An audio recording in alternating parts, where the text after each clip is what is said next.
আসসালামু আলাইকুম। RS news channel 24 বিডিতে আপনাদের স্বাগতম। সঙ্গে আছি আমি মোহাম্মদ রেজাউল হাওলাদার। প্রথমে আসি বাংলাদেশের রাজনীতি সংবাদ নিয়ে।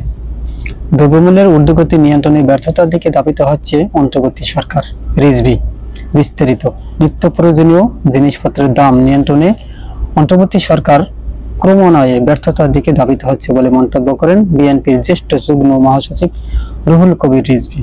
তিনি বলেন, নতুন করে শতাধিক পণ্যের ভ্যাট বাড়ানোর সিদ্ধান্তে সাধারণ মানুষের উপর আরো চাপ বাড়বে। 5 টাকার জায়গায় 15 টাকা কর বসানো সরকারের ভুল নীতি। এমন সিদ্ধান্ত ডক্টর মোহাম্মদ ইউনূস সরকারের প্রতি জনগণের আস্থার চির ধরতে পারে। আজ শনিবার রাজধানী নয়াপল্টনে বিএনপির কেন্দ্রীয় কার্যালয়ে এক সংবাদ সম্মেলনে রুহুল কবির রিজভী কথা বলেন। সদ্য প্রণীত কয়েকটি পাঠ্য বইয়ের জাতীয় শিক্ষাক্রম ও পাঠ্যপুস্তক বোর্ডের এনসিটিবি ভুল তথ্য এবং ইতিহাস বিকৃতি সম্পর্কে অবহিত করতে এই সংবাদ সম্মেলন করা হয়। রুহুল কবির রিজভী বলেন, নবম-দশম শ্রেণীর পৌরনীতির নতুন বইয়ের এনসিটির ভুল তথ্য তুলে ধরেছে। ফ্যাসিবাদের পতনের পরও পাঠ্য বইয়ে পতিত আওয়ামী লীগকে হিরো আর বিএনপিকে হে প্রতিপন্ন করে কোমলমতি শিক্ষার্থীদের মধ্যে বিভ্রান্তির সৃষ্টি ষড়যন্ত্র চলছে। তিনি নতুন পাঠ্য বইয়ের যেসব জায়গায় আওয়ামী লীগের বন্দনা করেছে তা দ্রুত সংশোধন করার দাবি জানান। তিনি বলেন, বিএনপির বিরুদ্ধে গভীর ষড়যন্ত্রের অংশ হিসাবেই আওয়ামী লীগ দোসররা ইতিহাস বিকৃত করছে। তিনি বলেন, বইয়ের 73 নম্বর পৃষ্ঠায় জিয়াউর রহমানকে রাষ্ট্রপ্রধান না বলে সেনাপ্রধান জেনারেল জিয়াউর রহমান উল্লেখ করে ইতিহাস বিকৃত করেছে। আওয়ামী লীগ সরকার শুধু এখানেই থেমে নেই।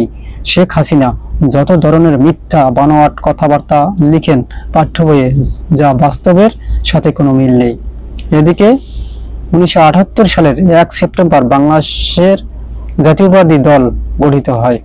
এবার রিজভী বলেন, দ্রব্যমূল্যের ঊর্ধ্বগতি নিয়ন্ত্রণের ব্যর্থতার দিকে ধাবিত হচ্ছে অন্তর্বর্তী সরকার। কেননা দেখা যাচ্ছে দিন দিন দৈনিক সকল পণ্যের দাম বৃদ্ধিতে সাধারণ গরিব দুঃখী মানুষের চলতে কষ্ট সাধ্য ব্যাপার।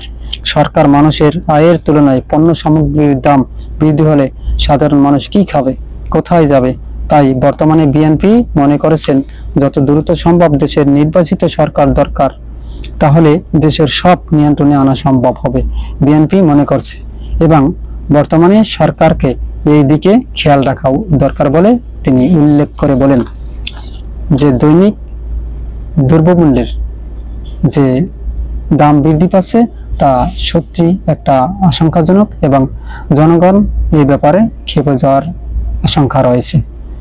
কিন্তু আমি মনে করি বাংলাদেশের যত সরকার এসেছে স্বাধীনতার পর থেকে ডক্টর মোহাম্মদ ইউনূস আমার মতে একজন দক্ষ রাষ্ট্রপ্রধান, এবং তিনি যে বর্তমান রাষ্ট্র পরিচালনা করছেন তা সত্যি এক রেকর্ড হয়ে থাকবে বাংলাদেশের ইতিহাসে।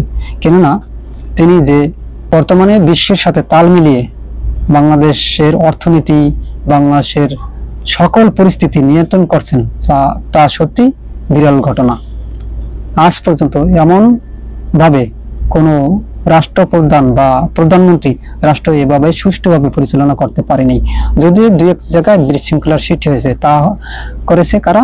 যারা পতিত সরকারের লোক তারা করেছে, এবং কিছু করেছে বিএনপির লোকজনও করেছে, চাঁদাবাজি, লুটপাট, এবং এরকমের কিছু কিছু ঘটনা হচ্ছে। এবং তারেক জিয়া এই ব্যাপারে সকল নেতাকর্মীর উদ্দেশ্যে ভাষণ দিয়েছেন যে সবাই যার যার সংযুক্ত হয়ে চলার, এবং যদি কোনো কেউ এরকম চাঁদাবাজি এবং দখলদারিত্বে অংশ নেয় তাদেরকে দল থেকে বহিষ্কার করবে। এমত অবস্থায় কিছুটা নিয়ন্ত্রণে আসা শুরু করেছে। কিন্তু আর বাংলাদেশের সীমান্তে যে উত্তেজনা সৃষ্টি হয়েছে তা করেছে ভারতেরা। বারবার বাংলাদেশকে উত্তপ্ত করার জন্য ভারতে সীমান্তে এবং বাংলাদেশের সীমান্তে একটা খারাপ পরিস্থিতি সৃষ্টি করার জন্য পায়তারা চালাচ্ছে। এটা হতেই পারে, কেননা তাদের যে সরকার ছিল তা পতন হয়ে গেছে, এই জন্য তারা এই ব্যাপারে এটা করতেই পারে, এটা মাইন্ডের কোনো ব্যাপার না।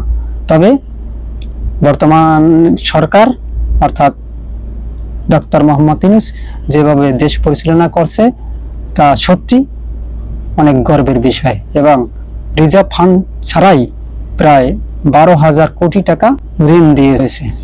আজ এ পর্যন্তই। আসসালামু আলাইকুম রহমতুল্লাহি ওয়া বারাকাতুহু।